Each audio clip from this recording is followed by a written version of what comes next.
Good evening, everyone. My name is Scott Memhard. I'm the Ward 1 City Councilor for Gloucester and Chair of the Budget and Finance Committee. And with me here are Tony Gross, Councilor at Large and Vice Chair, and Jeff Wortley, Councilor at Large. This is our first meeting back at the Harbor Master's office. And we're in person, and some of our other parties are here in person with us. And there. So it's still a little bit new for us. We can wait for it to keep getting simpler, but it hasn't gotten there quite yet. I'm trying to all get connected here. I'm going to go ahead and read the introduction here. So this is a hybrid meeting. We're both in person and remote by Zoom. And if you are outside on Zoom, if you'd like to call in on a phone, you can press *9 to request to speak. And if you're watching on a computer or a device, there's a raised hand button that you can tap or press to request to speak. Please use either of these options to be recognized. And the agenda has changed slightly. We're only going to take half or 6 or 7 actually of the CPC applications this evening. And they are listed at the end of our agenda. So we have some other business to conduct first. Councilor, excuse me, you dropped a little sticky note maybe? No, some password, John. Also, Councilor Memhard, we received an email at 5:15 from the IT department that Civic Plus the website is experiencing issues, so that's why you can't get on. No, it's you. Yeah, the email came in 20 minutes ago, so yeah. Okay, I'd like to welcome city staff who are here in addition to myself and my fellow councilors. We have Sherry White, our clerk of committees. We have Chief Ed Connolly. We have our city clerk, Joanne Senos. Grant Harris from the IT department in the schools. And we also have Jill Cahill, our CAO, Chief Administrative Officer. Welcome, Jill. And we have a number of members of this Community Preservation Committee, including Matt Lundberg is online, and Mark Poulin is here in person. We also have Kenny Costa, City Auditor, and John Dunn, CFO. Have I missed anyone that I should be recognizing? Moving right along in this Budget and Finance Committee meeting, the first item is a memorandum from our police chief, Ed Connolly, requesting acceptance of the fiscal year 2023 state 911 training grant in the amount of $110,228.85. Is Ed here? Or? Yes, you I are. am. Can you hear me, Counselor? Beers is coming great. Good. Only handle it for a few, maybe another week and a half, Mr. Chairman. Then it's coming off. Well, good evening, councilors. Thank you for having me, Mr. Chairman. I'm here for yet another routine and boring presentation. This is a 911 grant that we receive every year. It pays for 16 hours of training for each of our officers that qualify to go in and work dispatch. It's 16 hours is required by the state, and the funding to do that is provided by the state with no match. Any questions from councilors? It's curious, it's actually distracting being here in person. It's a little different. Yeah, used to the old way. 2 years remote. So I'll ask a question, just generic one. Thank you, Councilor. So these are the kind of grants we like, no matches. Thank you for bringing this to us. You said this is what we get every year. Is there some sort of scenario where if we don't get it, then we have to obviously add to the budget to provide this training? I think it's probably training is critical every year, right? Maybe there's a question to either the treasurer or auditor. Do we? I'll be happy to answer that, Council, to the chair. This is a standard grant. If this grant that the police department or agency that operates a primary, well, it's called a PSAP, but we would all know it as a dispatch center. They are entitled to receive this grant by statute. So if it was to go away, I mean, there would be plenty of notice, and we would have to adjust and probably make other arrangements around whether or how we provide dispatch service here in Gloucester. But as of today, there's no indication right now that it's going away at all. Thank you. One more question, if I may. Yep. If I dial 911, it comes to the police department first, right? And then if it's a fire, it goes, you send it to to the fire department. Does this grant train fire department as well? It does not, because they don't operate a primary dispatch center. We're the only primary dispatch center in Gloucester. Okay, thank you. You're welcome. Questions? Councilor Gross, any questions? No, I'm good. Seeing no other questions, I'll make a motion to recommend to the city council that under Mass General Law 4453A, a state grant from Massachusetts Executive Office of Public Safety and Security, fiscal 2023 state 911 department training grant program for $110,228.85. Kenny always likes those cents. The grant period is from October 20th, 2022 through June 30th, 2023, and there is no local match for this grant, and I so move. Second, Motion made and seconded. Any further discussion or question? Seeing none, all those in favor? Aye. Any opposed? Motion passes unanimously. Thanks, Chief. Thank you, Mr. Chairman. Good night, councilors. Joanne, sorry to drag you out tonight with a big line item here for this overdraft from, is it Amazon?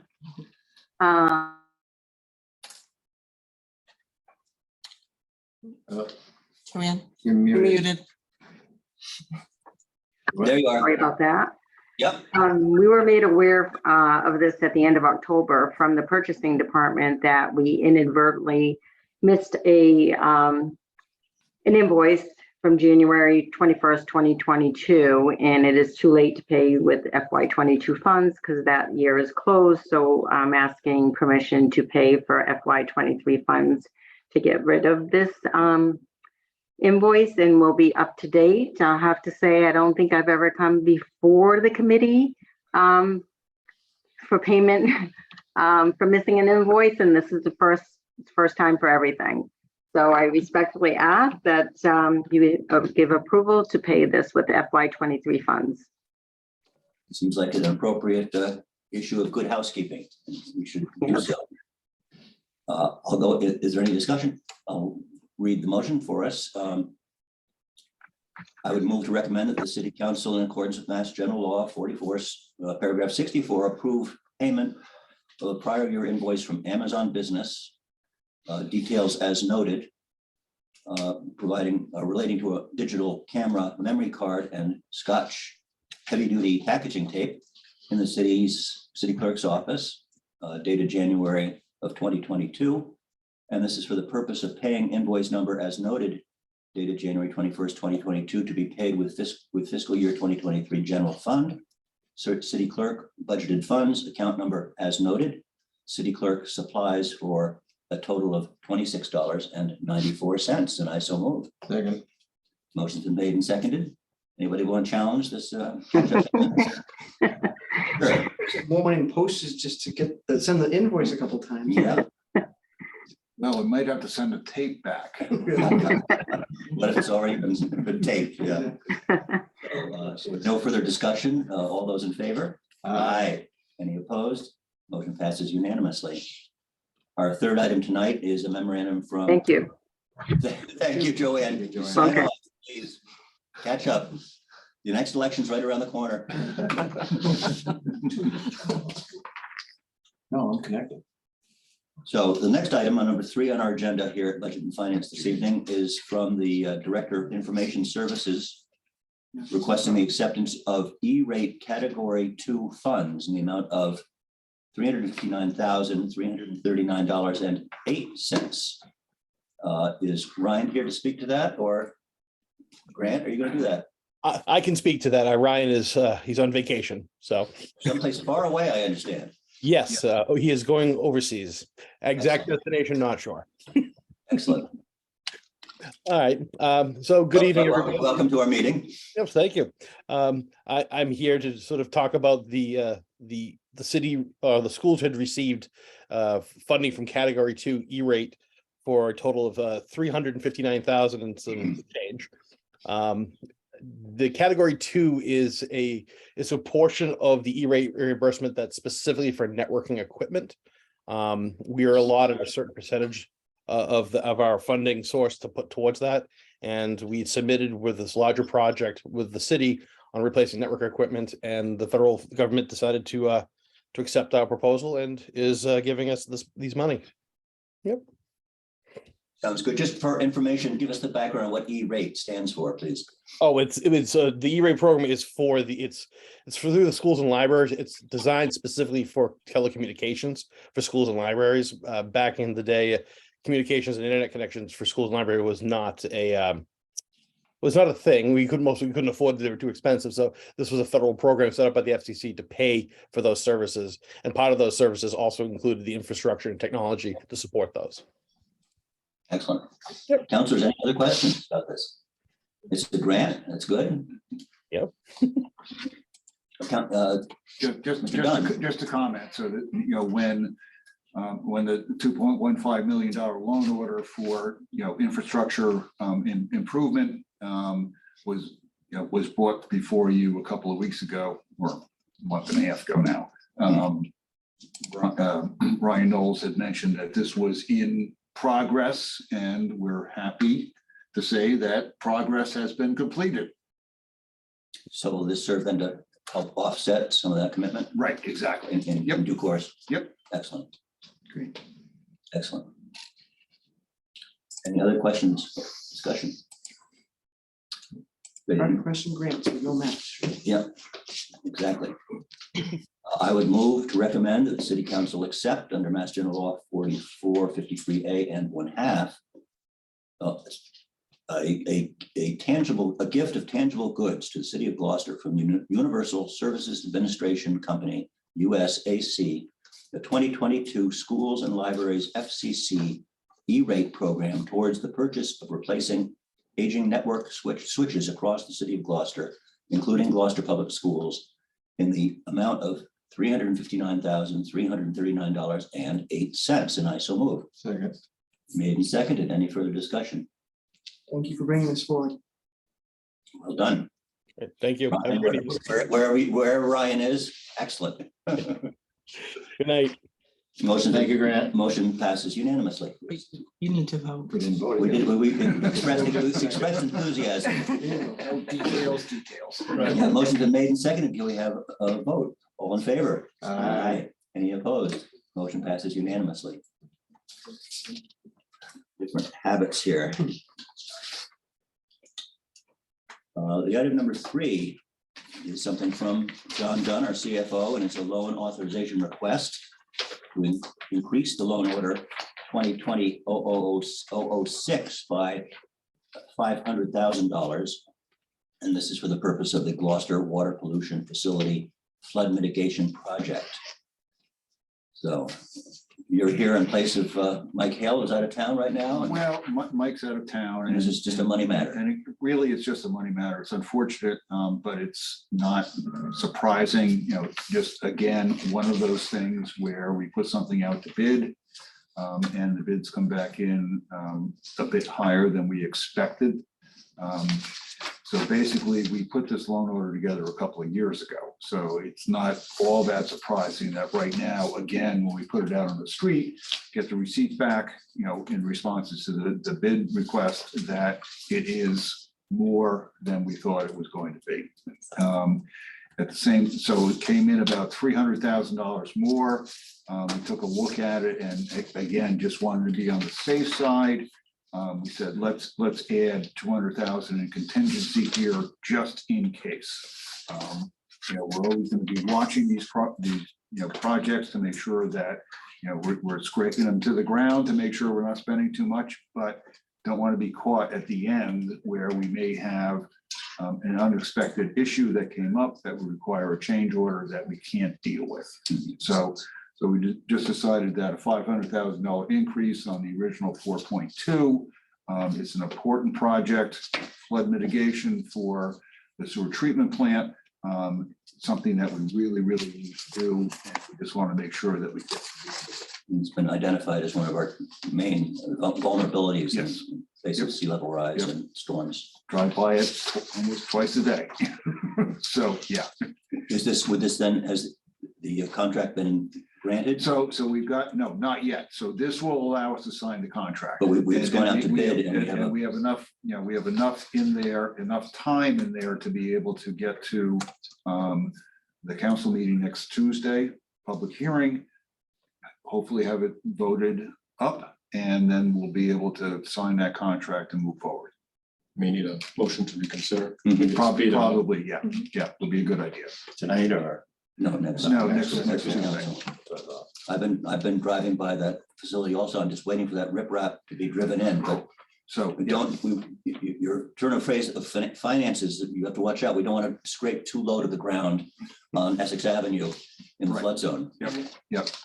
So anyway, this is, it's a good project and we should fund it, and, we are where we are.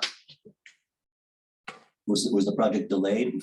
No, it from hasn't when we been. originally went out No, to we bid? just kind of, we decided to do it a particular way, give us a little bit more time in terms of accepting the bid, just in case something like this were to happen, and it did.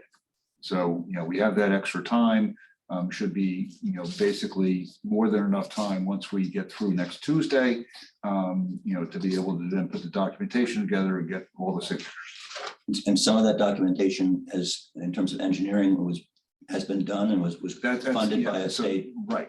Well, we funded that in the beginning, yeah. So, that's been part of this as we've gone through. So the engineering was part of the original 4.2. We've expended that. I came up with the bid specs that we put out on the street. And then also in that, in the total of the 4.7 is project management. Councilor, questions? This is something that we discussed at earlier Budget and Finance Committee meeting, so we're getting the follow-up. Hopefully it'll be done before there's a new Budget and Finance Committee. You said earlier as in a prior term, or does this come, yeah, this was, December 22nd, 2020. Yep. just a couple questions if I may. Please. So first, I will be supporting this. I don't want to hold it up, especially given the timing issues. But I do have a few questions just in general. Regarding the water or the sewer rate, when we authorize the 500,000, does that hit the sewer rate the next quarter, or is it not until you actually expend the money? It's not until we actually issue the debt. So when we issue the debt, we then bring on debt service, and then that gets into the sewer budget. So that's when it will appear. So this could be a number of years out. And then when you issue the debt for the 500,000, but maybe you only end up needing the 300,000, is the sewer rate paid on the 500 or on the 300? So generally, what we try and do is issue debt at the end of a project, so we know what it is. Now, there may be some back and forth. So if we're mostly at the end of a project of like this, 4.7 million now, if we've expended 4.5 and it seems like a good time to issue the entirety of the debt, then I might go to the 4.7, issue it, find out we only need 4.6, in which case we've got $100,000 that occasionally what we'll do is kind of roll all of the extra that is in some of those capital projects forward into a new capital project. So we're always, even though we issue it, it doesn't just sit there forever. Yeah. We'll move it. Makes sense. Last night, I was part of a committee, Clean Energy Commission, had a meeting last night and attended. And Greg Catamatore, I know this is a finance issue, but we are city councilors on all issues, right? So he had said that there's some legislation coming out regarding our lowlands permits to eliminate any new construction or renovation on projects in lowlands. And this would be, if this were private property, this would completely fall in that category of you can't build there, you can't construct something. So there's some sort of bigger picture question of, we don't have any say over that now, but is this the place that the water treatment plant is going to be forever? And they're talking about sea rise and things that are relevant, and hate to spend good money after bad. I'm not going to hold it up tonight because of the timing of all this, but I do want to raise a question. if the water treatment plant's underwater and we're trying to do some flood mitigation through this, does it account for the projected sea rise that the Clean Energy Commission is discussing and Greg Cavatori is moving forward with some legislation? I don't know if we could have a little commentary on that. Not from me. I appreciate that you would, yes. So I see Jill's questions. Would you like to speak, Madam Jill? Madam Uh, Cahill? Yes, thank you, Mr. Chairman. Just a few comments. So the legislation or that's the counselor is referring to is actually related to new construction in the velocity zone. So it would not be relevant to this project. Also, the engineering related to this has forecasted out for coastal flooding from 2030 to 2070 and so on and so forth. So all of the things the counselor is concerned about have been taken into account through the engineering of this project. And just as a reminder, and John will remember the numbers better, but much of this has been funded through an EDA grant. So we also had to pass all the federal requirements for the engineering behind it as well. So just wanted to make sure that everyone, the public, knew that all of those concerns have been taken into account in the planning and engineering of the project. Thank you. And that's a much higher standard than Budget and Finance Committee would have. Appropriate the question, appreciate the question, and I'm glad that Jill is right there with the answers for that. Same here. Thank you, Jill. Any other discussion? no, Then it is my pleasure to move to recommend that the city council approve the loan order amendment as follows. Order the loan order 2020-06 certificate of vote 2020-140 of this council approved September 22, 2020, authorizing the borrowing of $4.2 million or $4,200,000 to pay costs associated with the Gloucester Water Pollution Facility Flood Mitigation Project, including costs incidental or related thereto, is amended in its entirety to provide as follows. The city of Gloucester appropriates $4,700,000 to pay costs associated with the Gloucester Water Pollution Facility Flood Mitigation Project, including costs incidental or related thereto, and to meet this appropriation, the treasurer, with the approval of the mayor, is authorized to borrow said amount under and pursuant to Mass General Law, Chapter 44, Section 7 or Section 8, or pursuant to any other enabling authority. The mayor and any other appropriate official of the city are authorized to apply for, accept, and expend any grants or gifts that may be available to the city to pay costs of the projects. Any premium received by the city on the sale of any bonds or notes approved by this vote, less any such premium applied to the payment of such costs of issuance of such bonds or notes, may be applied to the payment of costs approved by this vote in accordance with Chapter 44, Section 20 of the general laws, thereby reducing the amount authorized to be borrowed to pay such costs by a like amount. Everybody get that? Can you repeat it? Furthermore, further order that the treasurer is authorized to file an application with the Municipal Finance Oversight Board to qualify under Chapter 44A of the general laws, any and all of the bonds authorized by this order, and to provide such information and to execute such documents as the Municipal Finance Oversight Board may require for these purposes. I so move. Second. It's different in person. It is different. Look, you see someone. Motion's been made and seconded. Is there any further discussion? Seeing none, roll call vote. All in favor? Aye. Any opposed? Motion passes unanimously. 3 in favor, none opposed. Council Memhard, the public hearing on that matter is scheduled for the city council meeting of December 13th. December 14th, 13th. 13th. Thank you. Thank you, Sherry. The next item on our agenda, is 2 more small items before we get to CPA stuff. Memorandum from our Director of Elder Services, Elise Sinagra, requesting our acceptance of the donations in the amount of $1,375. And I would move to recommend that the City Council accept various cash donations under Mass General Law 4453A to support the Council on Aging in the total amount of $1,375 from the following members and business partners within our community: Bank Gloucester, Richard and Nancy Howard, Irene Christ, Joseph Molnar, Jerry Favaloro, Marilyn Grant, and Barbara Buswell, for a total donation of $1,375. And that's so moved. Second. Any further discussion? Call for a vote. All in favor? Aye. Any opposed? No. Motion passes unanimously, and thanks to Elise and the Friends of the Council on Aging for continuing this funding stream for discretionary funding at the Rose Baker Senior Center.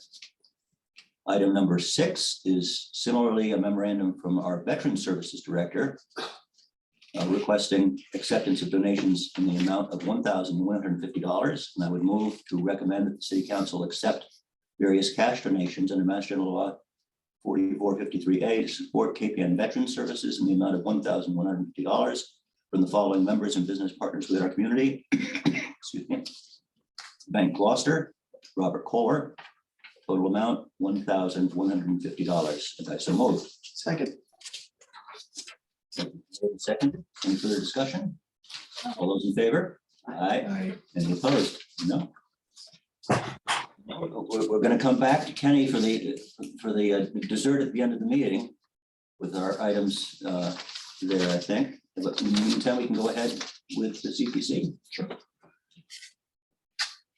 So item number 8 in our agenda this evening is a memorandum from the Grants Administrator regarding recommendations from the Community Preservation Committee for round 12 fiscal year 2022 funds.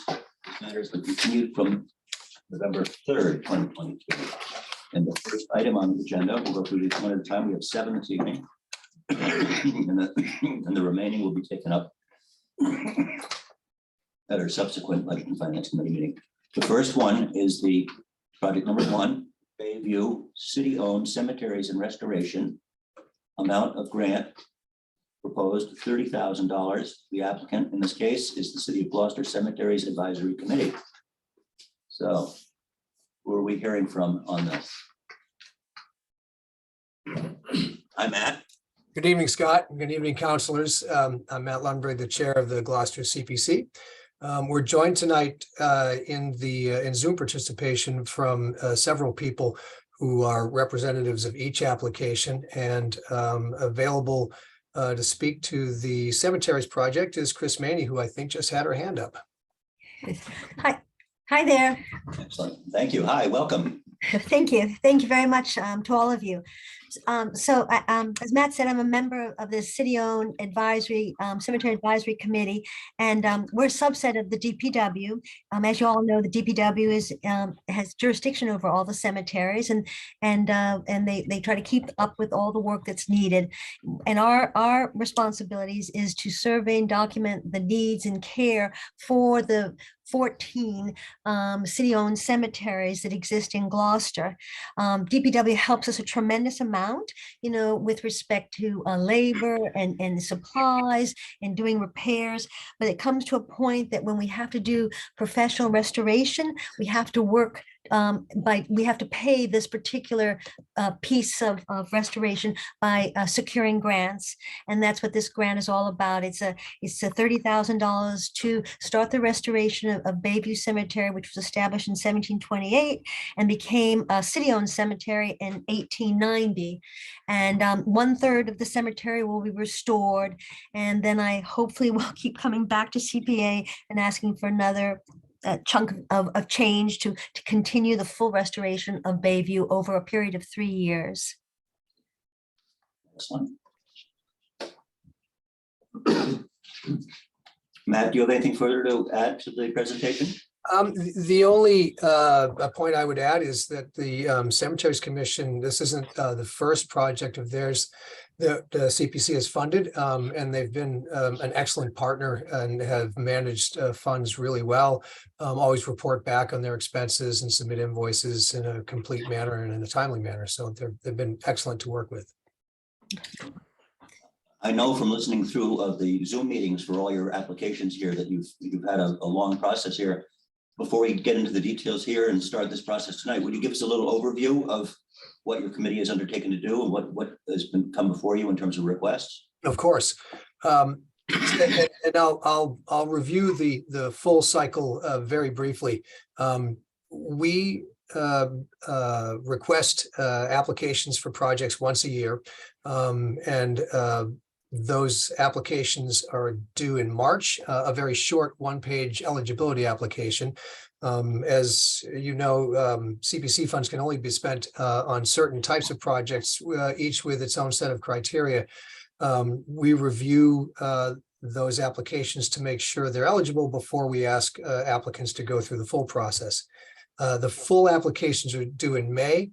We review those applications through the summer, during which time we do site visits, work with each of the applicants.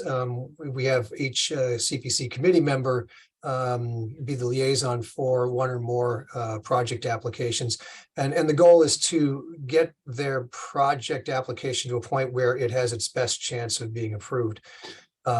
In August, we're pretty much done with that, but before we enter our deliberations, we invited Kenny Costa to attend a meeting and confirm with us our fund balances and discuss what would be a prudent maximum fund total to distribute this year. And always leaving in a balance in the city CP funds in case we have an off-cycle application, which does come through more often than not. Then in August and September, we deliberated on which applications to recommend to the mayor and to the city council. It was an unusual year for us this year. We had an extraordinary number of well-qualified proposals, for the first time well in excess of the funds we had available to consider granting. We pared that down to the recommendations that we sent to the mayor. We made our final votes on September 20, and the projects that you see before you are the ones that pass that final muster. We are required to spend in any given or allocate a minimum of 10% of CP funds to each of historic, housing, and open space and recreation combined. This year's awards are 46% of them went to historic preservation projects, 36% went to affordable housing, and 18% went to open space and recreation projects. And that's a summary overview.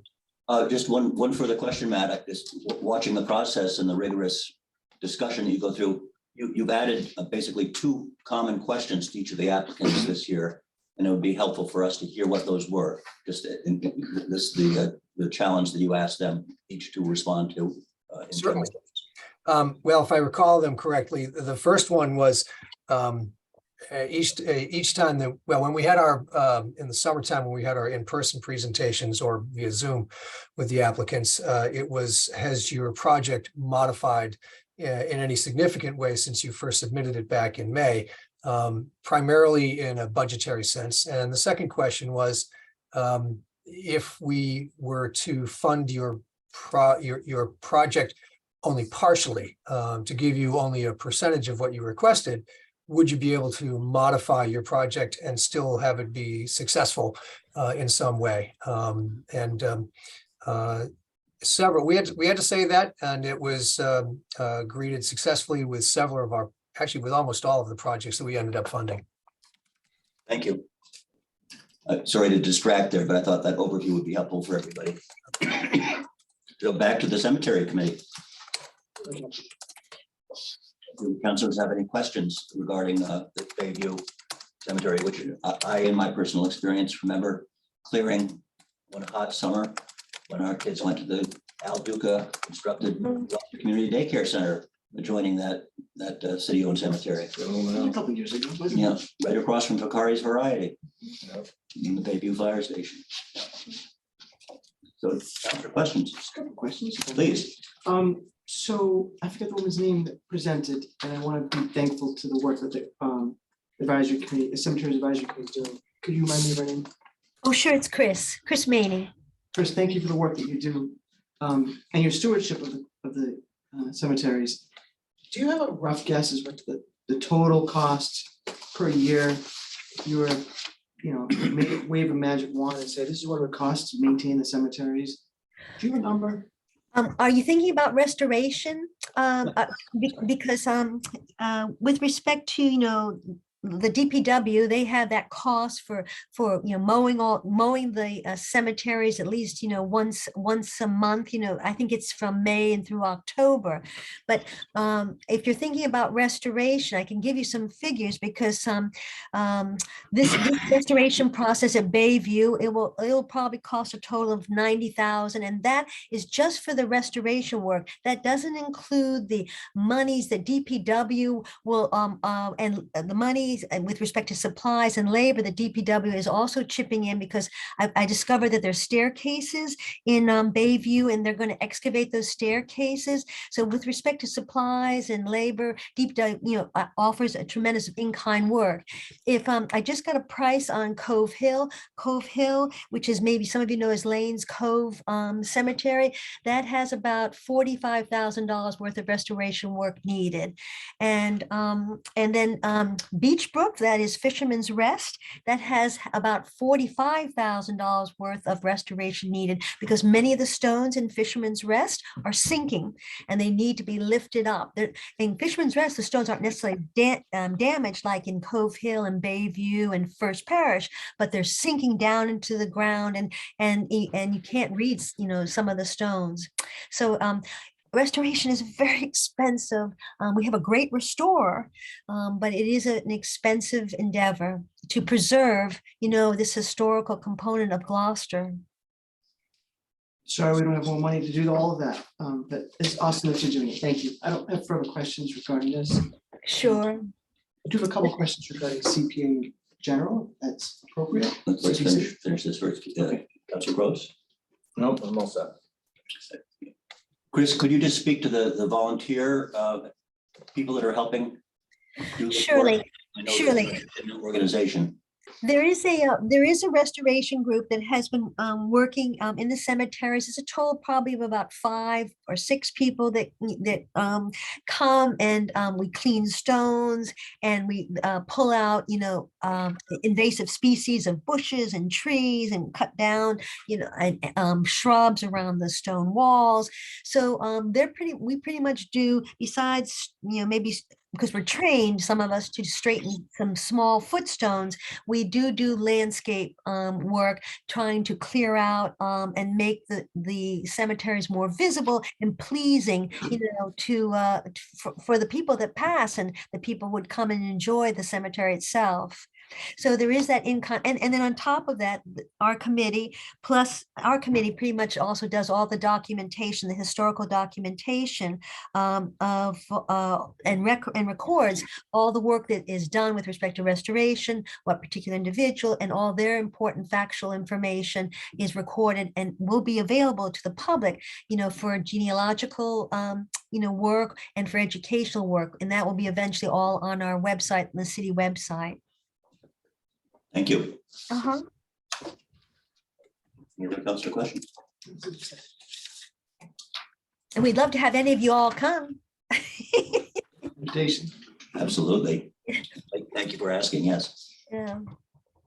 I would go ahead and read the motion, which is to recommend that the city council appropriate up to $30,000 from the Community Preservation Act funds as recommended by the Community Preservation Committee. Excuse me.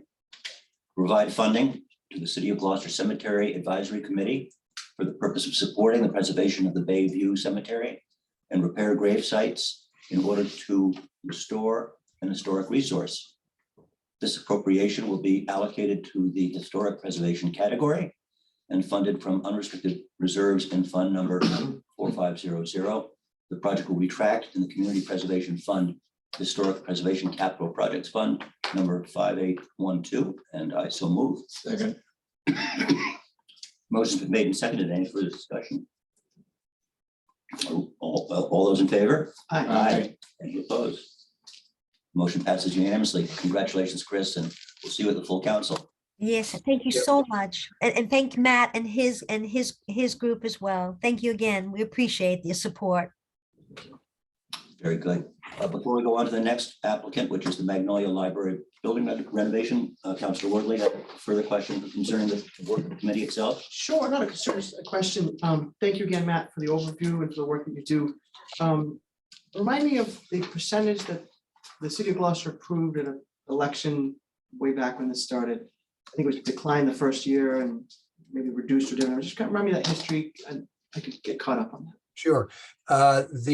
There were two ballot questions that failed originally. That in 2008, the CPC ballot question was passed, and it was passed to approve a 1% surcharge on our real estate tax bills. Under the CP statute, municipalities can vote anywhere from 1% to 3% surcharge on your local tax bills. We've stayed at 1% since then. Actually, and you bring it up, Jeff, it was just announced today, I believe, might have been a couple days ago, that the Department of Revenue just released this year's CP Trust Fund distributions, which remained at a 30.3% match to what we raise locally. So we'll see about the same amount again come in this year that we saw last year. Which is an increase over historically what we've been able to get. It was low as what, 11% for a while? Yeah, it had been drifting downwards year by year for a while. And the issue was more and more towns were joining, and the CP Trust Fund that the state generates from a percentage of Registry of Deeds transactions was just getting spread more and more thinly. The state increased the amount that comes from each Registry of Deeds transactions to beef up the CP Trust Fund, and that's what led to the larger percentage increases. We'll get an additional bump this year, although the final amount hasn't been determined yet. That'll be a portion coming from the $20 million budget surplus that the governor just signed off on last week. Thank you. What numbers were rejected in the earlier elections? If you don't mind? Was it 2%, 1 year? I'd have to go back and look, Jeff. I don't have that at the top of my. What I think back is, who knows what people were thinking then, but what a loss, right? Considering how much we could have reinvested in these projects and taken advantage of a larger match from the state. And the question I want to throw to you, but maybe just in general, we could seek a ballot initiative to go up. That doesn't have anything to do with us here. No, I just want to throw that out there as a discussion point in the future. Yeah, I tried the same direction in my first term in budget and finance, and But ballot initiatives don't come. no, it's a lot of work. And it took John Bell to get it across the finish line in this case, but it is a shame, as you say, because our neighboring community, Rockport, much smaller town, but they have a 3% surcharge for CPA funding, and the amount of state funding that they receive both in first, second, and third rounds of matches that communities that are pledged at 3% has greatly benefited the community of Rockport in terms of their investments. It's a wonderful resource. I just want to go on record as saying, if there's ever an initiative of people that want to explore this and work towards that, I'd be happy to help. I really appreciate the work you do, and it'll be a lot more work you could get done with a little more money to work with. So we don't need to debate that any further, but I just want to make sure that's out there. Thanks, Jeff. Appreciate it. And Scott is right. Rockport has a 3% surcharge, and when you go the full 3%, you not only get a bigger match, you get a bigger percentage match too. So they get more than the 30% that we get. It feels, you said shame. It's a loss that we hadn't probably really articulated well enough over the last. No, it's a point well worth making. It's gonna be at zero too. We could. Okay. If you're looking for history, so the 3%, it was in 2001, November of 2001, and it failed. 68% to 32%. And then in 2007, it failed 50 to 50 at 1%. And then in 2008, it passed 58 to 42. You said it failed 50-50. Very close. Must have been like a narrow margin. Yeah. This is just good. I think I asked for historic because I wonder, are we at a point where we've matured and kind of grown up and said, this makes sense? Somebody's got to get home to their kids. Sorry. Wait. Sorry. Thank you. It's a tough sell to the taxpayers as well, especially when we're funding new schools and other capital investments in the community. The second item on our agenda this evening under the Community Preservation Act considerations is the Magnolia Library building renovation in the amount of $50,000, and the applicant is the Magnolia Library Center. And who do we have presenting on this, Matt? We are joined tonight by Kylie Davis from the Magnolia Library. Kylie, if you can raise, there you are. Thank you very much. Hi, Kylie. Hi, everybody. Thank you so much for having us. As you may or may not have noticed, the Magnolia Library has really gone through a renaissance the past 5 years. And we used the time during COVID to complete another project that had been ongoing for quite a few years that made us ADA accessible in our front. So even more people are coming through our doors and using our facility. A long-term project that we had on our docket was window replacement in our Charles Jones Hall. If you're familiar with the building, that is the large hall that we host all of our functions in. We also use as a rental facility. In that room, the windows are original to that portion of the building, so quite old, and are certainly no longer performing at the level that they need to. As I'm sure you can guess, we have quite a high heating bill at the library. And it was decided for us to try to focus some effort on getting those windows replaced to sort of make the building a little bit more cost effective when we have it open, because it's open so frequently now. So this project would aid us in the cost of replacing all of the windows in the Charles Jones Hall. A lot of them are, well, all but 3 of them are very high up. So it's a super big undertaking. And we applied for the CPA funding to do that. And after a site visit where they got to see our beautiful windows, we were determined to be eligible and are excited to be here tonight to hopefully get final approval so we can move forward with it. Thank you very much. And I enjoyed the rigorous debate that you went through with the CPC committee about historical status and all the rest of it. So you've done a good job of defending this application. Oh, thank you very much. Councilor, questions? No. It seems like you've made it through the gauntlet this far. We would have the full city council next. Great. I'll go ahead and read the motion for the Magnolia Library project.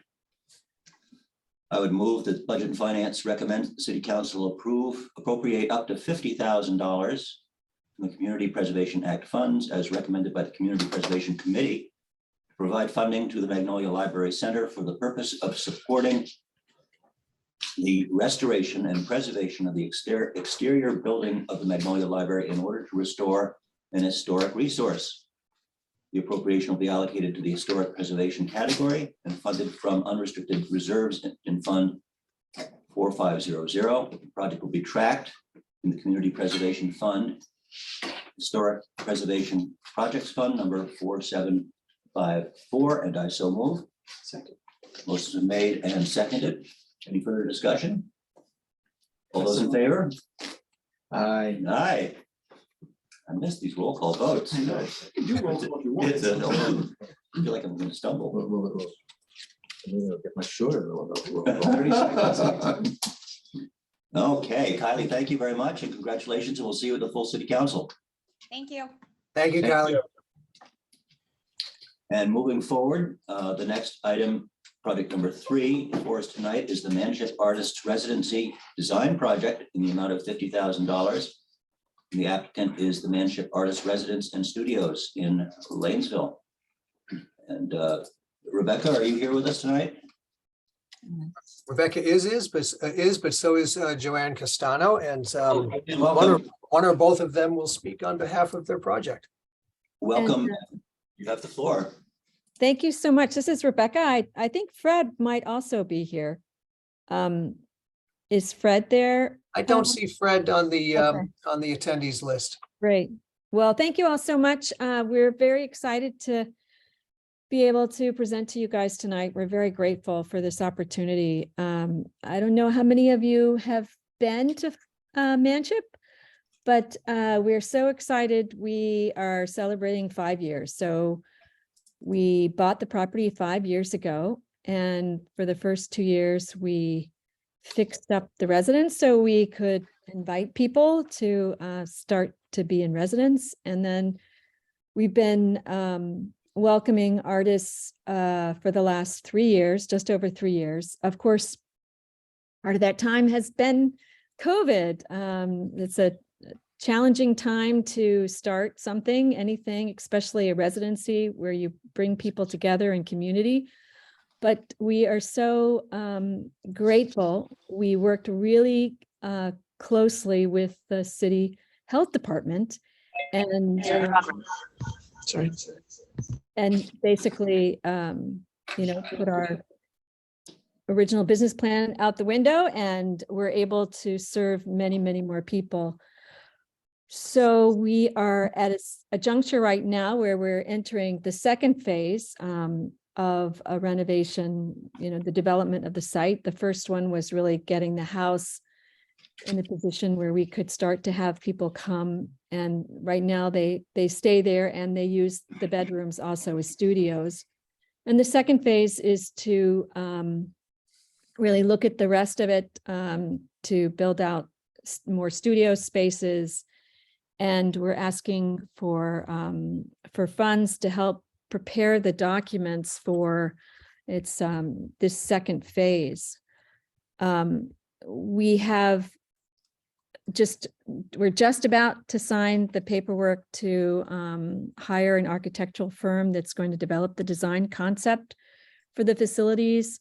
And we are asking the CPC for the next step in this second phase, which includes expenses for zoning, building, and environmental code analysis, engineering studies, as well as the permitting for the project. And of course, we working with professional consultants for these services, which will be directed by the architectural firm. Specifically, your project, I believe, involves focus on one of the secondary buildings on the property. Yeah, so the barn, Manship's Barn Studio will be the major focus. We have been doing some other renovations this past year. There may be there's some other outbuildings that we may be able to incorporate in it, but primarily it's the barn studio. Which is a spectacular space, as Hank McCarl commented in your discussions, based on what you've done with it in the time you've been on the property. Thank you. I want to, Joanne, are you unmuted? Would you like to say? I am unmuted now. Okay. And I think that the work that we've done there and been able to do there has been extremely supportive. And during COVID, we were able to utilize the property to bring in so many artists that needed a safe space to work.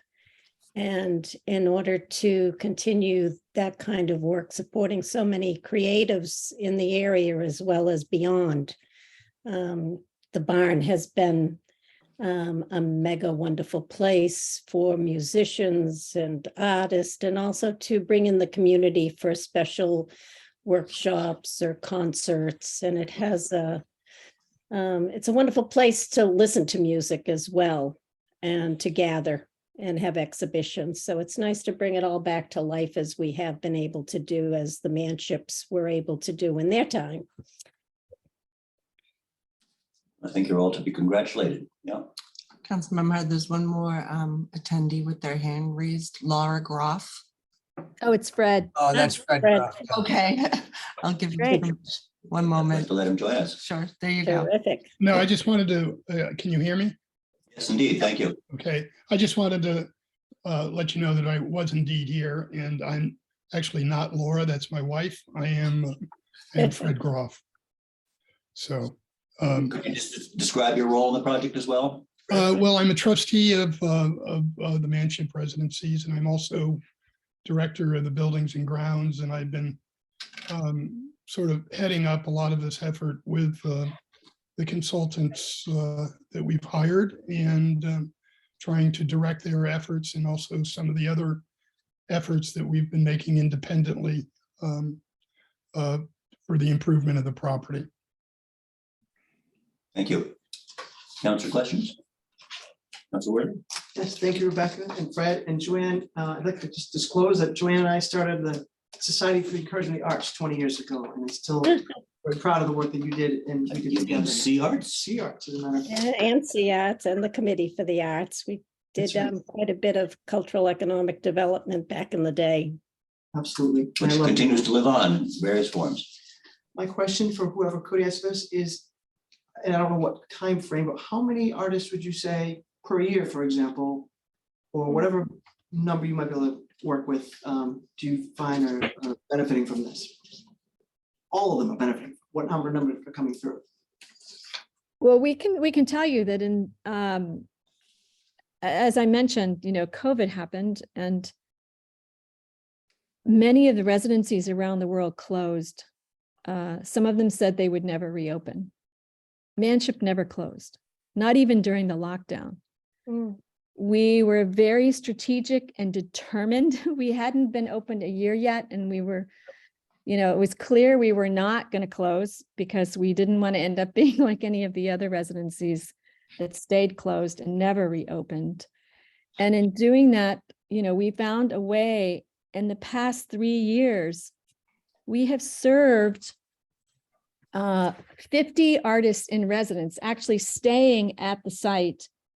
And we have supported over 450 artists total.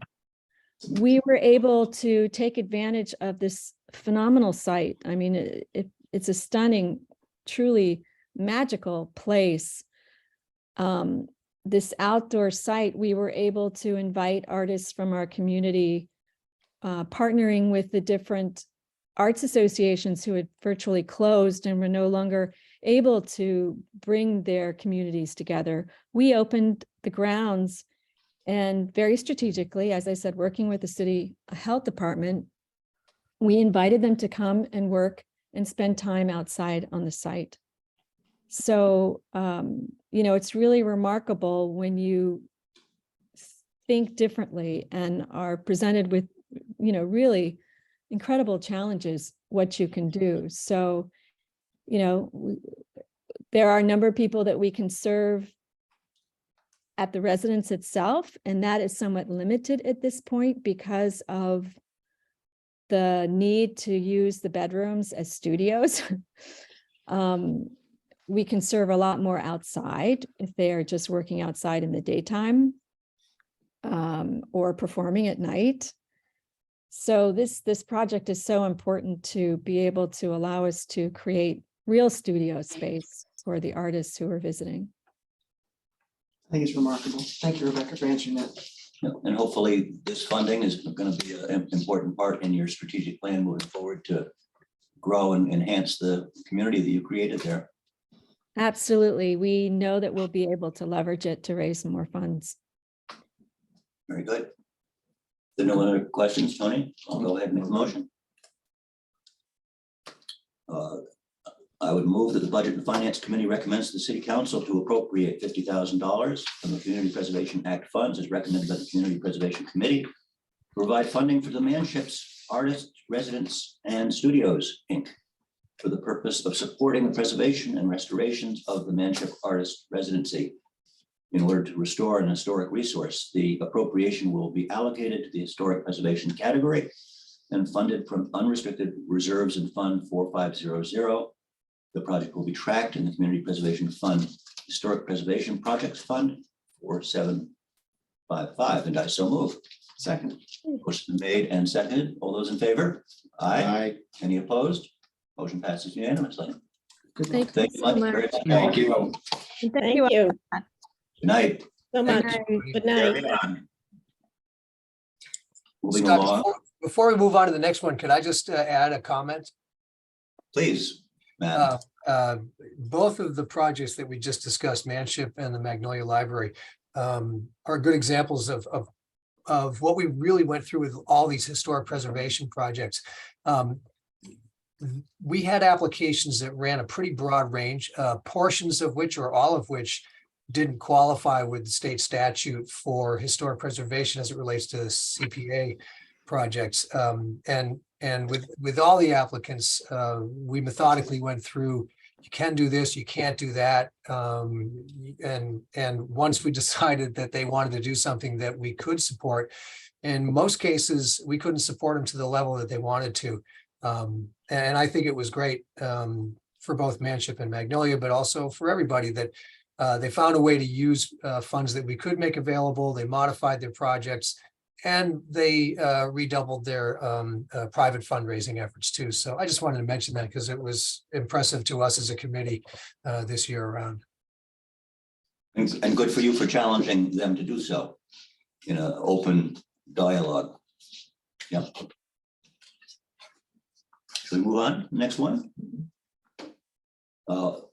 Number 4 is project number 4 for us tonight is the Waterfront Resiliency Survey in the amount of $100,000. Michael, I didn't say that. And the application, the applicant is Maritime Gloucester. Is Michael with us tonight? Hi there, folks. I'm going to keep my camera muted because I'm in a slightly bad area and I've dropped you several times. So I hope you can hear me. We can right now, yes. Perfect. Yes, we're proposing a waterfront resiliency project that is going to help protect flooding that is going to happen more and more as we go through the years here. We are putting up a retaining wall along the building's edge and putting in a pretty unique system access to building still that will have a unique caisson style design that we can put in and out and make it accessible well with ADA compliant. It looks like we lost him. Yeah.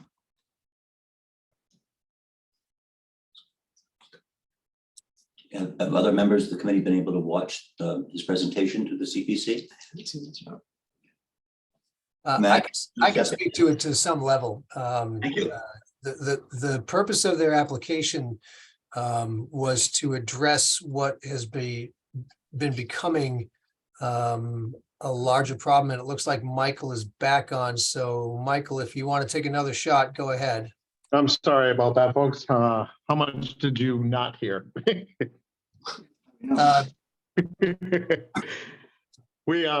Yes, we are having an ongoing problem, as Matt was starting to say, where flooding is jeopardizing some of our space and our historic building and teaching space. It comes up over the berm of our marine railway, and once it hits the top crest, it runs directly into our building. We are putting up a retaining wall as part of this project that will allow for better access and some better ramps and ADA compliance as well. So very excited about that. This is the Ice House building? Actually, it's the classroom and the original building that the you know where the dive locker used to be? Yeah. So underneath the main building, it's that lower level. So it will protect the new science center that's going in there and the classroom. Once we get to the Ice House, we're a little bit more protected from, the sea level rise. I think the area you're describing was originally the Gloucester Marine Railway's engine room. So they had an ammonia refrigeration system there. So I'm glad that it's they're threatening to flood, not that.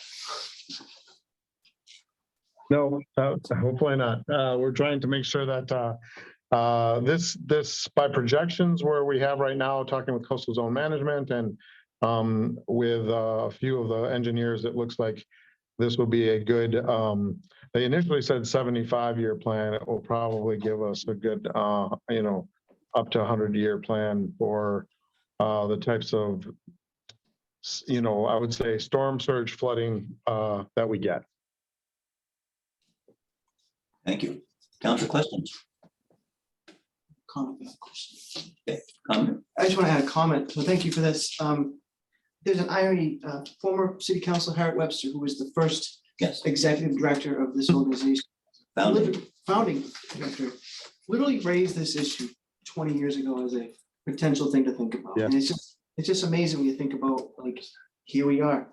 And some of this reality, some of these things that people are proposing or suggesting is happening. So she's not here to hear the credit we're giving her, but I figured it's still worth it. No, she deserves much credit. She was saw things coming and was ahead of her time with planning. So it was really great. And we're meeting here in the Harbor Master's office next door to your site and facility in Harriet Webster's Pier. Yeah. Okay, I don't have any questions about the application. Glad you guys are doing this. Oh, thank you, Thank you, Counselor. And we'll wish all of us luck with the issues that you're dealing with, and glad that you are dealing with them. It's interesting that in our agenda tonight, two of the items, the water treatment plant and this, relate to rising sea level. It's real. Yeah. It I'll is. read the motion, which is to have Budget and Finance recommend that the City Council appropriate up to what was the number I said? $100,000. 400,000. $100,000, Michael. From the community preservation, the adventurers listen very carefully. Community Preservation Act funds as recommended by the Community Preservation Committee to provide funding to Maritime Gloucester for the purpose of supporting the Waterfront Resiliency Survey in order to restore an historic resource. The appropriation will be allocated to the historic preservation category and funded with unrestricted reserves in Fund 4500. The project will be tracked by the Community Preservation Fund Historic Preservation Projects Fund, and the number is number 4756, and I so move. Motion is made and seconded. Any further discussion or questions? All those in favor? Aye. Thank you, Michael. Counselors, thank you so much, and thank you to Matt and his team for putting this opportunity for us. It's interesting that the one thing I did here was the 400, right? Yep. Thanks so much. Thanks so much, guys. Good night, Michael. Good night. Thank you. Moving right along, project number 5, Our Lady of Good Voyage Bell Tower Restoration, amount $125,000. And the applicant is Our Lady of Good Voyage Parish. Before we start, if I may, You want to absent yourself? what do I want to recuse myself. Absent, recuse? Yeah, I'd asked Cindy to ask Father Jim for my forgiveness. But I play organ at the church throughout all the communities, churches throughout Cape Ann. And I played Our Lady's once or twice a month, and they pay me $100 or so, but there's no legal conflict. I just want to step aside to avoid any potential appearance of a conflict. I'd love to hear the presentation, but I think officially I need to step out of the room. No, just, okay, I won't be voting, but just, that's Just slide back a little bit. Oh, okay, thank you. And who do we have presenting, Matt? Cindy Cafaso Donaldson, it will be presenting on behalf of the church. Not the hospital, the church. Correct. Welcome, Cindy. Hello, thank you very much. We appreciate the opportunity to present to you tonight, and very much. As you all are probably aware, Our Lady of Good Voyage Church is an iconic building in the city of Gloucester, sitting over the harbor. It was rebuilt in 1914 to 1915 after a fire destroyed the original church, and it is listed on the National Historic Register. In addition to that, it also houses in the bell towers a historic carillon. Carillon is a huge instrument. Ours consists of 31 bells that weigh several thousands of pounds. The biggest bell itself weighs over 2,000 pounds, so we have 31 of them. So these are suspended in the bell tower, about between 3 and 4 stories up. The bell towers protect the bell tower protects the Carillon. And unfortunately, our issue is that in the spring of 2021, a windstorm destroyed the roof on one of the bell towers. Both bell tower roofs are original, so they are extremely old. And the west bell tower roof was ripped off. We have made a temporary repair to that roof, but permanent repairs and restoration of both towers is necessary in order to preserve them and the Carillon. The Carillon also, this is the 100th year for our Carillon. It was the first tuned Carillon to be brought into the United States. And there was a special act of Congress to bring that in duty-free, actually, written by A. Pyatt Andrew. The purchase of the Carillon is significant. It was driven by A. Pyatt Andrew, Henry Sleeper Davis, and many of the local artists at the time in the early 1900s. So this is a historic preservation application for a very significant building in Gloucester. I'd love to answer any questions that you have. Thank you very much, Cindy. Thank you. Jeff, Councilor Worthley? I'm just glad that you're taking advantage of the Community Preservation Act funding to help support the church's efforts. I know sometimes it's difficult for a congregation to address issues of maintenance, and obviously the towers are such an iconic part of Gloucester's landscape and identity, and the fact that they house the Carillons makes them even more important. So I'm glad that that you've applied and the city is prepared to support you. Thank you. So I'm accusing myself. I just want to draw attention that Cindy plays the Carillon bells on occasion. So almost every week, right? Yeah, I play once a week, and that's a good point. Thank you for bringing that up, Jeff. Those concerts once a week include music from seasonal music, holiday music, as well as music from many different religions. For instance, I played music for Yom Kippur and Rosh Hashanah in September. I played music for the Diwali Festival of Lights, the Indian and many other cultures Festival of Lights last month. And as we roll forward each month, I try to be aware of different religious or other holidays and respect them and play music from them, as well as the typical music that we play here. The entire community's enjoyment. So thank you very much. Thank you very much. If there are no further questions, I'll go ahead and proceed with the motion. Budget and Finance would recommend to the City Council that we approve up to $125,000 from the Community Preservation Act funds as recommended by the Community Preservation Committee to provide funding to Our Lady of Good Voyage Parish for the purpose of restoration and preservation of the bell tower in order to restore an historic resource. The appropriation will be allocated to the historic preservation category and funded from unrestricted reserves in Fund 4500. The project will be tracked in the Community Preservation Fund Historic Preservation Projects Fund number 4757. And I so move. Second. Motion is made and seconded. All those in favor? Aye. One abstention. We'll ring the Carillon to that. Thank you, Cindy. Motion passes unanimously. Thank you very much, Cindy. Thank you very much. Project number 6, we have just 2 more to go this evening. Project number 6 relates to the Saunders House HVAC. The amount requested for CPC is $100,000. The applicant is the Gloucester Lyceum and Sawyer Free Library, and I believe Jenny Benedict, the director, is with us tonight. Good evening, counselors. And I would also think John Day, who is the Yes, chair. of John the Day is also Saunders- present. Is Thank you. also present. Welcome, John.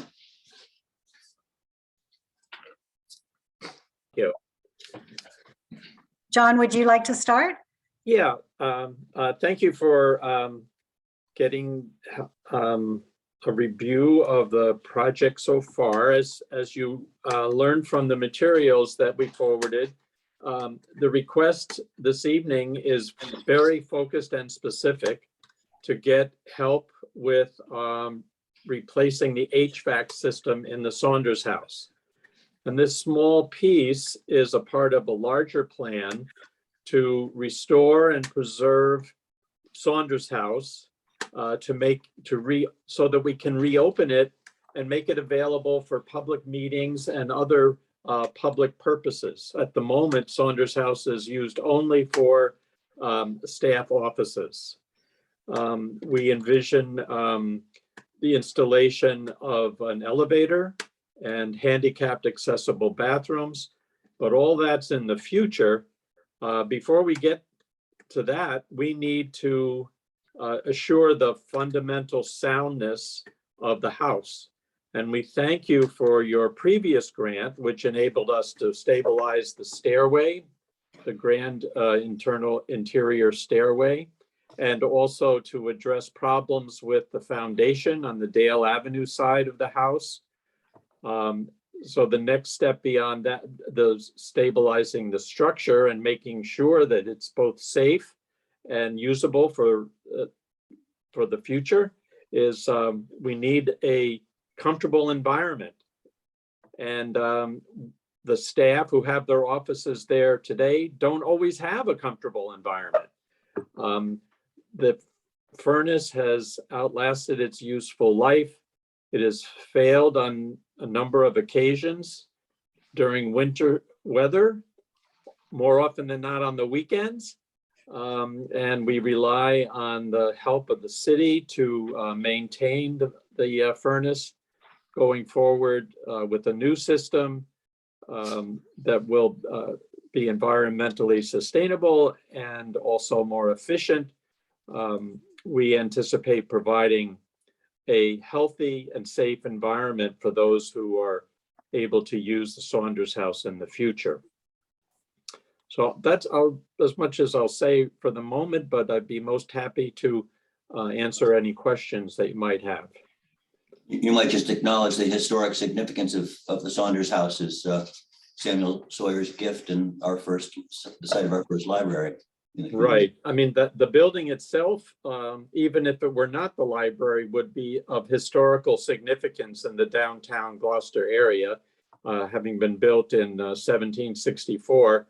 And Scott's absolutely correct that after several owners over the years, Samuel Sawyer purchased the house for the specific purpose of housing a free library for the citizens of Gloucester. And that is what has been its mission since Sawyer's gift and will continue to be the mission of the house going forward.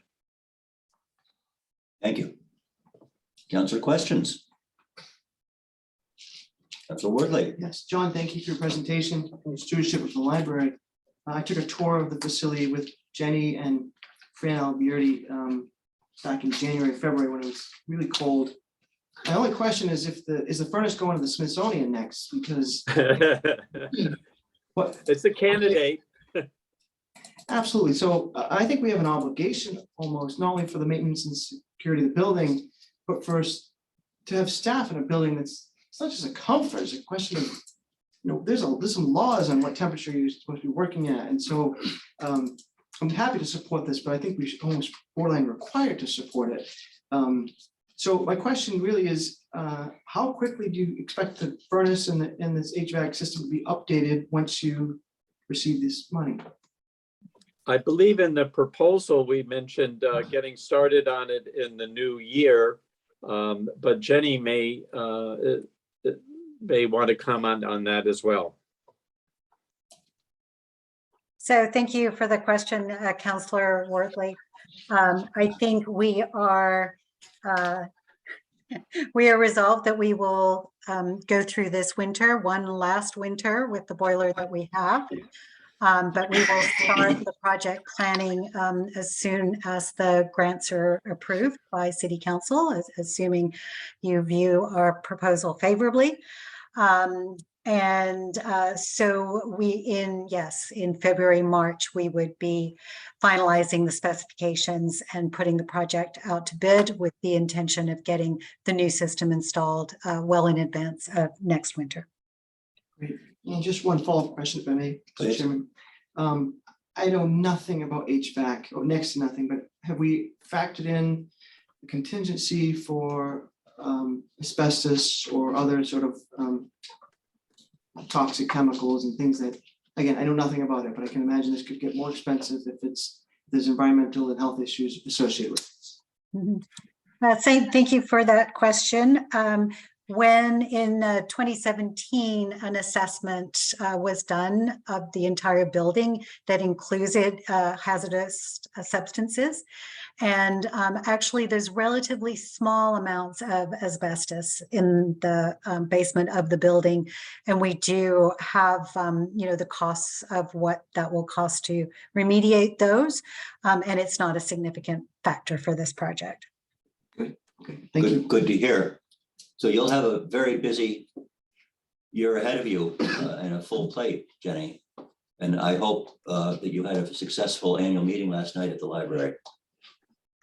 Yes, thank you for that. Yes, our annual meeting was held last night, and I think we were able to show some updated designs from the 2025 Sawyer Library project, and they were very well received.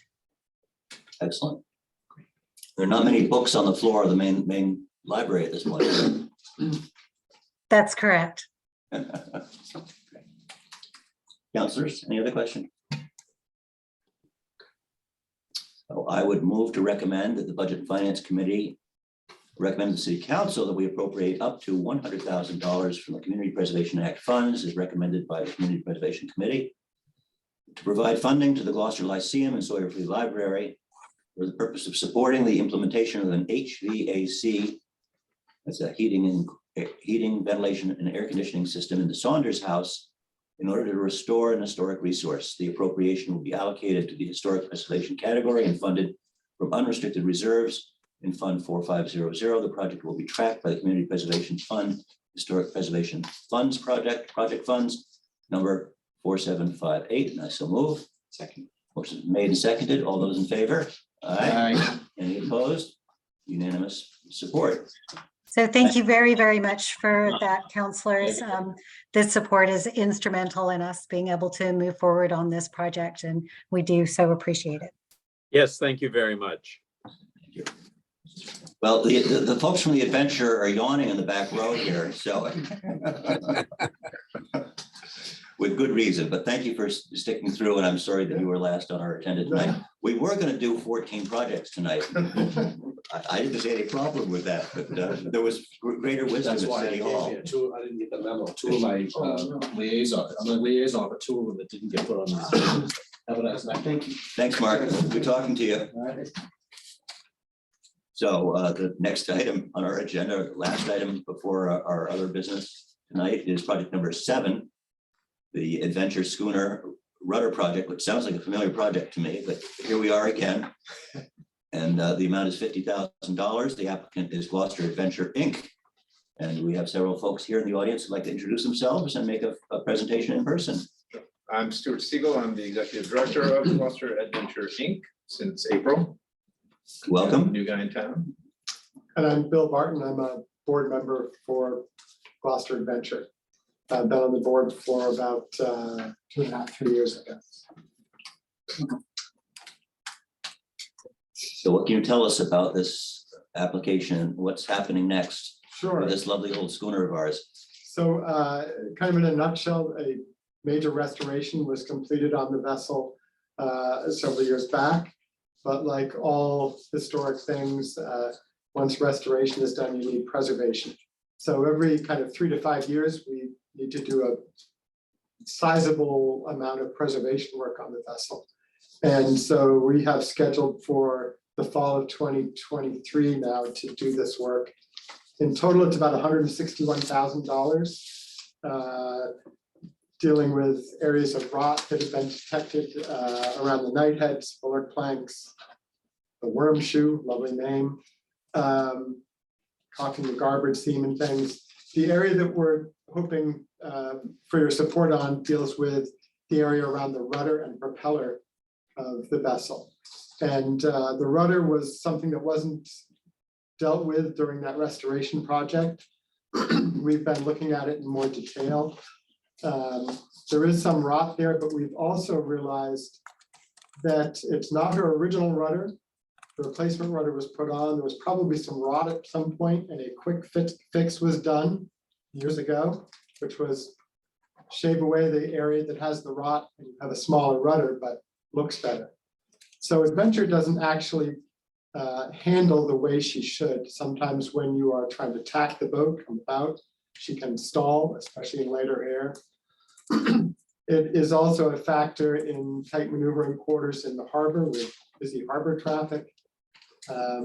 So having a good functioning rudder and the area around the propeller and the propeller itself is degrading and going to be replaced. So we're trying to develop better flow, put in a new appropriate rudder that is of the size that it should be. We've done some work with a naval architect and looking at other schooners to try and get something that's much more appropriate to the vessel. It will be constructed under the Secretary of the Interior Standards for Historic Vessel Preservation. And it's a really critical component of us being able to do our programming with the public, with students, with tourists and others to handle the vessel well. And most importantly, I think is that we're looking for this total preservation project. We're asking for about 31% of it to come from the CPC. And so that's 50,000. Your funds really help us leverage other funds from private donors and also foundations that we're applying to. Actually, there's one we went to and they said, well, come back to us when you have a little more, you show their support. I will also mention that Community Preservation Act funds helped us with the initial restoration with the windlass and spars and things back in 2011. So doing this extra work brings her to where we want her to be and helps preserve her. That's a kind of nutshell look at it. Happy to answer any questions. Stuart, would you like to add anything to that? Our next grant is going to be to fund a lexicon, so we can have you all understand. I understand what a windlass and a worm shoe and all these things are. That would be helpful. I know what they are.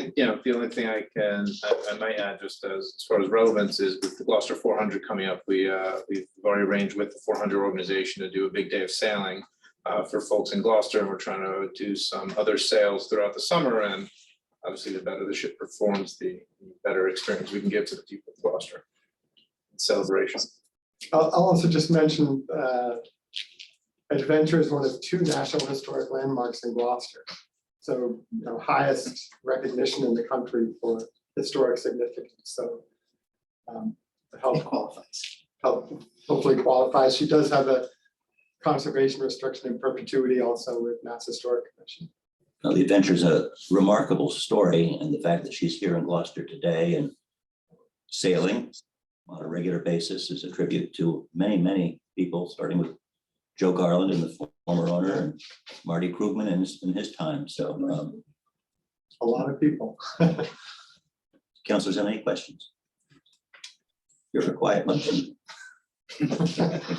I think there's We a don't have little. any backup info. Maybe there are never questions from You your last. you didn't watch the videos? Well, that was your backup. I'm also afraid if I ask a question, it'll show my incompetence on any lingo, so. No, ask Stuart, away. we're with your lexicon, but no problem at all. So, No, it's a great organization and I wish you well. yeah, I think we also have a lot of confidence that the CPC committee has done an outstanding job in vetting these projects and paring them down under the circumstances of the demand for the resources and the funding. I'll add that they were very helpful during our preparation of this. it's really nice to have a team, Matt, your team to help work with us as we pull it all together. Yeah, this is really the CPC show. Yeah, Thanks, guys. yeah, just fantastic job. Thank you for your help and leadership in that. And all your committee members. Stu, I just want to ask a quick question. You said that you're hoping to invite the public to some sailing, big public sailing day in the 400th year. Do you expect between the funding and contracting and repair work, for this will be done in time for to bring in next Sure, year? I just say that. No, because we're gonna do it in the fall. So I'll retract that comment from the record. I mean, you can still take this out. Just- you don't guarantee they'll get it where we want it. We won't be as nimble as I portray. We're actually very conscious, we didn't want it to have a potential to interrupt the 400th. When we first talked about it, we're looking at doing it in the spring, but if you run into some issue or something unexpected, we didn't want to. There's no problem. It can't. I was just surprised you could have done that quickly. I'll change my comment in the record to say, in preparation for the United States' quarter millennial, we're gonna be just zooming around. Awesome. Thank you. Will this work take place at the Byrne Brothers Railway or over at Rocky Neck? Or where? We're in the process of sorting that out. We've been in conversation with Michael, hi Michael, he's still there, Maritime I think he's Gloucester. headed home, And as you wish to do as well.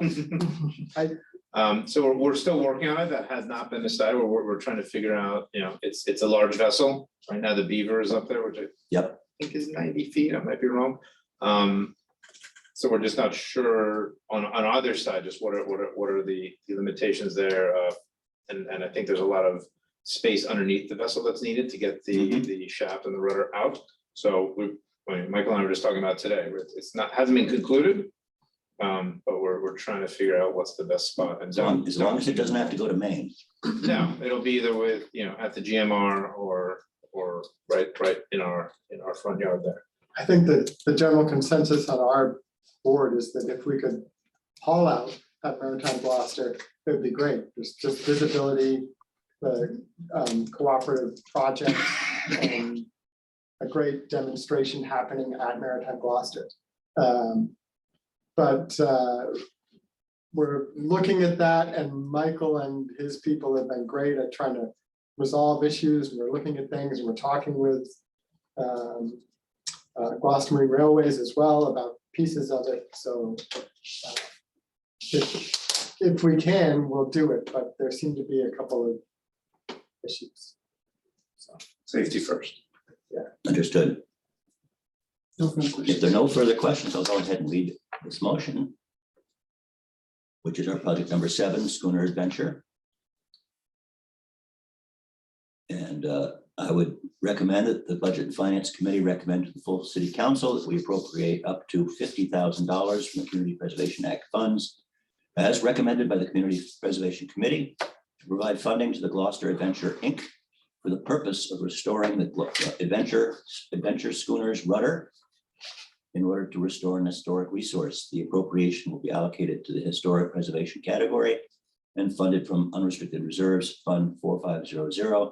The project will be tracked in the Community Preservation Fund, Historic Preservation Projects Fund 4759, and I so move. Second. Motion's been made and seconded by Mr. Gross. All those in favor? Aye. Any opposed? Sail on. thanks for your time. Steer a clear course. Port means left.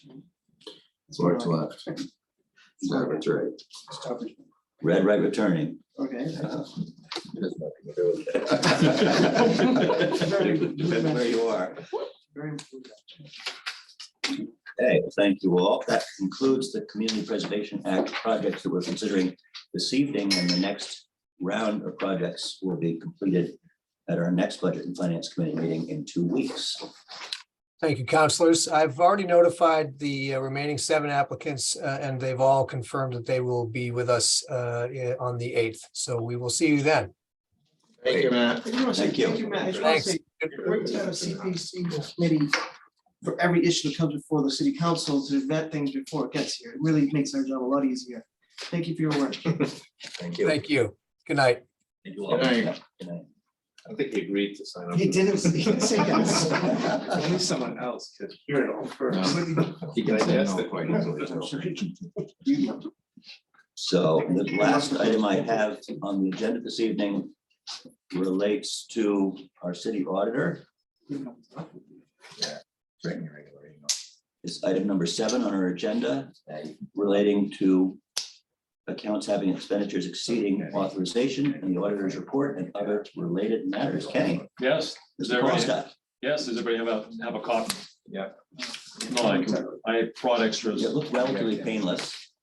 Yeah, yeah. No, so last report, there was 17 accounts. This time there's 24, so an increase of 7 accounts as far as in terms of dollars, about $11,600. The biggest change from the last report, there was a retirement in DPW. So other than that, everything else is pretty much a repeat from the last report. If the committee has any questions. I didn't get an invitation to the retirement party, but that happens, I guess. I raised a question, in a brief conversation with Councilor Gross. And he told me, don't even bring it up. And I think I understand why. I just figured I'm gonna bring it up anyway, which is, would there be value in you trying to get this number to 0? Hang on, no, is there be value in you trying to get this number to 0 before year end? So that you're sort of halfway point, sort of like if you're a football team, and you know, tie score at halftime, at least you know you're in the game, so makes the end of the game easier. Well, I can tell you, it's been about 13 years. It's never been 0. No. I can tell you for 13, I can give you a 13-year history. It's 0 around. And I can tell July you- 15th. Yes. But would it make it After the easier? budget closes. would it need- And prior to that, it was a lot worse. I know, would it be easier in May and June though if you started January at? I'm guessing the question is that your goal anyway, to get it close to 0 every year, every month, I'm sorry, every week? Well, it's not, so if you look at these accounts, the majority of them are payroll. So they're salaries, so it's really, it's out of my control. Plus two, I can't bring a SBT or an SA in front of, unless it's mine, but for the entire city, it would have to be from the department or from John's office. Yeah, So talking to one person, if John will hear that, might have been the question. yeah. Anyway, you're right, I should have brought that up. No, but ideally, but each year, at the end of the fiscal year, we've always taken care of it. So I'm not, I trust in John's ability to cover all the deficits at the end of the year. So, and his predecessor, and also his predecessor too, would do the same thing. Any idea from the state how close we are to closing out this year? So actually, the next step is to actually close out. So I was actually hopeful to do that on Monday. I'm not able to do that. The IT director is actually en route and traveled on vacation, so I have to wait another week. So we're planning for the 28th to actually close the books. I mean, we're ready to go other than just the close. So I'm hopeful if the 28th, goes well, then we'll submit the next day into DOR. And then how promptly do they respond? Well, the last couple of years, it's taking longer. It could take anywhere from, typically pre-COVID, it would take a week. I would submit on a Monday, Friday. There were some years they used to like to come out here and spend a couple of days with us. But not with post-COVID, it could take a week, could take 2 weeks. So, yeah. So As long as it's $1. Yeah, $1. I can guarantee $1. Okay, thank you. Thank you. And the only other thing with the outside auditors, we've scheduled it. I think they were supposed to come in December. They're going to come out in January for the audit. So everything is lining up. Everything has been scheduled, planned. Free cash gets certified in December as well? So free cash, That's what we're waiting for. That's what we were just talking about. Right. yeah. So free cash, hopefully it will be in December. If not in December, it all depends on DOR and where they're at. It's either December or it'll be early January. But hopefully, I was hopeful to have it, so I was hopeful to close the books next week and submit, and then hopefully it could have been approved by the end of November. That was my goal, but just even sometimes sitting that 1 week, it could turn into 2 weeks or 3 weeks, Why does the IT director's absence impact your ability to So, get across the line? so I have to close the books in Munis, and I need a good backup. Okay, And our director wants to be here good. to do that in case something, something goes wrong. Conscientious prevention, yeah. Because there's been years where we've done the close and the close did not go well, and the whole system's down. And then the next day, also as well, the system's down, so then nobody's able to do anything. Avoid having to clean a mess. Yeah, so I think he'd prefer to deal with the mess here as opposed to Fair enough. being away. So I think it's just, being cautious. Thank you, Kenny. Thank you. Motion to adjourn? Unless there's any other business before us tonight. Motion's been made and seconded. Tony's eager. He's been here too long. Sorry about my question. No, it's never too long, Scott. All those in favor of adjourning? Aye. Thank you, Sherry, You're welcome. and everyone else. Thank you. And excuse my cough, but I have 3 granddaughters and they all have this upper respiratory thingamajig. But it's Next to you. it's not COVID related. You should have told me before we sat down.